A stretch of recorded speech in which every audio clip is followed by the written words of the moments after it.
बाबा असांजे हिन समाज मां कबीलाई छेड़ा खानदानी तकरार ही आखिर केसि ताईं रहंदा, कॾहिं ख़त्म थींदा? कॾहिं हिन ख़ौफ़ वारी ज़िंदगीअ मां असांजी जान आजी थींदी? बाबा ॻाल्हि हीअं आहे त इंसान खे अजाई अना ऐं दौलत इहे ॿई शयूं इंसान खे अंधो करे छॾींदियूं आहिनि, अंधो। पोइ उन इंसान में न शनास रहंदी आहे, न रिश्तनि जो एहसासु रहंदो आहे, न शर्म हूंदो आहे। पोइ उहे ई कबीलाई जहिड़नि जी शकिल इख़्तियार कंदा आहिनि, शकिल या वरी रिश्तनि में नफ़रतूं पैदा कंदा आहिनि। उहो इंसान उन कूड़ी अना ऐं होॾ जे ख़ातिर पंहिंजी हर शइ फनाई बर्बाद करे छॾींदो आहे। बाबा अधा साले बि त ईअं ई कयो न। अजाई अना ख़ातिर पंहिंजो पाण सां ज़ुल्म करे छॾियो। ॾिस बाबा करे वियो न असांखे अकेलो,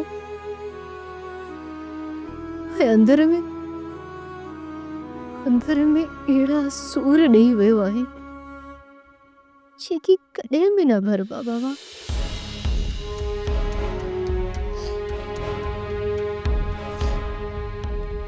बस बाबा ये सूर कंहिंसां सलण जहिड़ा न आहिनि। पंहिंजे भाउ जे मौत ते अफ़सोस न कर, बस कर। हुनजे लाइ दुआऊं को।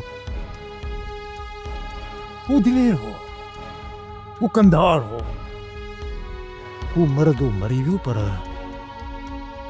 कंहिंजे अॻियां पंहिंजो सिर न झुकाई। हाँ ही दलेरी न पर चरियाए पाहे बाबा। ये ॾिसी वाइसी पंहिंजे पाण खे बाहि में त नाहे उछलाइबो न। कहिड़ी ज़रूरत हुई झेड़ो करण जी? कूड़ी अना अजाई गैरत घरनि जा घर बर्बाद करे छॾींदी आहे बाबा। बस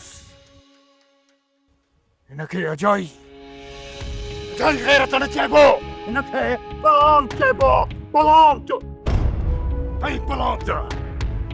पगदार मुड़स कंदा आहिनि, पगदार मुड़स।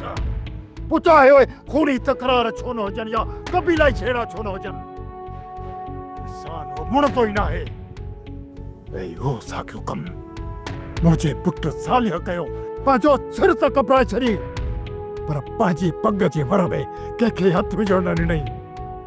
मां न पंहिंजे सालिह पुट खे ॾहे सर चवंदुसि, ॾहे सर।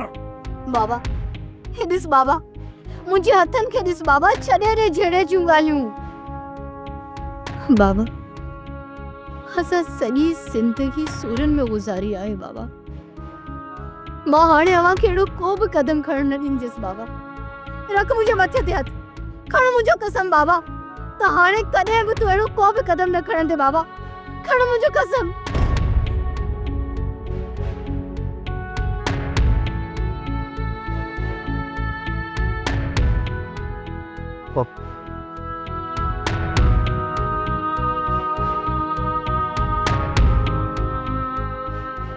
बस ये चवंदी